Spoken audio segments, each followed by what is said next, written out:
他是中国当代艺术收藏第一人，曾花1.8亿买一幅画，创下中国当代艺术最高价。30多年收藏2400多件顶级作品，他将大部分都捐赠给了香港。他是一位瑞士老先生，乌里希克。I'm pretty old, 77. It allowed me to see opening up of China from day one to today. I collected about 2,400 Chinese pieces. When I started to give myself this mission, Chinese contemporary art should remain in China. I made the donation 2012. So I discussed in Shanghai, in Beijing, and in the end, my collection provides this core for M+.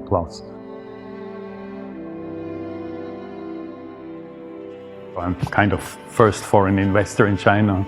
The first trip, it was early '79. A star exhibition was staged.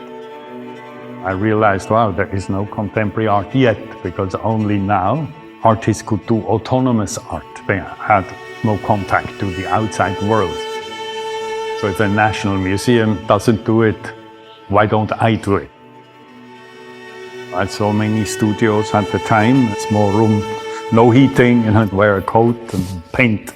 The format of the works, mainly small because the rooms were small and the material was expensive.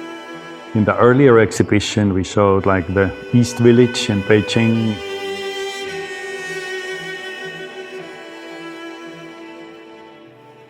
This is the second exhibition.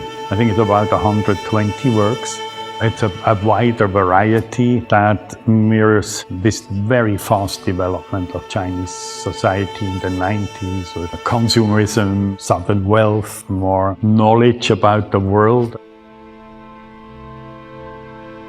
And we are sitting in meat. I was impressed by the work. I bought it. If we would go very close, we would see that the opening of M+ Museum in the middle of the painting. There's this work by Zhao Bandi, also a very good friend of mine. It was the moment of Western consumerism coming with full power. The Mercedes stands, that new wealth, new luxury. The Yellow River was the bed for the Chinese culture. You may not guess what this is. Actually, the artist had 120 tons of Coca-Cola being boiled. It took about a year. And that's part of the residue of this process.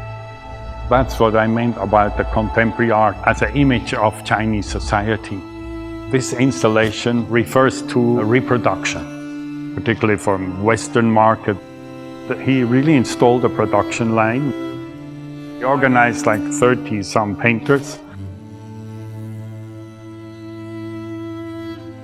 Well, the first time I really bought the work was actually from a women exhibition. One work basically shows a flower, but in a not just very realistic way. Far less women are going to art academies as they did in the 80s. Then of course there will be much more art done by men. But now I think more women study art than men in many academies. Lu Jing met her in her home in Beijing. This work represents 1 year in her life. So every day she would sit down, and meticulously paint these squares, and it added up to 40 meters.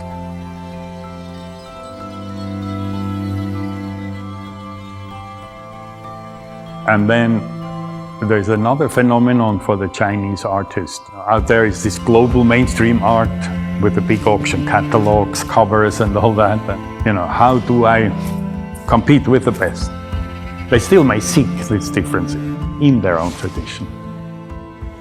It's an important topic. It's also, reflected in the exhibition. Even in the 90s, when I started to collect expansively, we would discuss a few $100s for a work.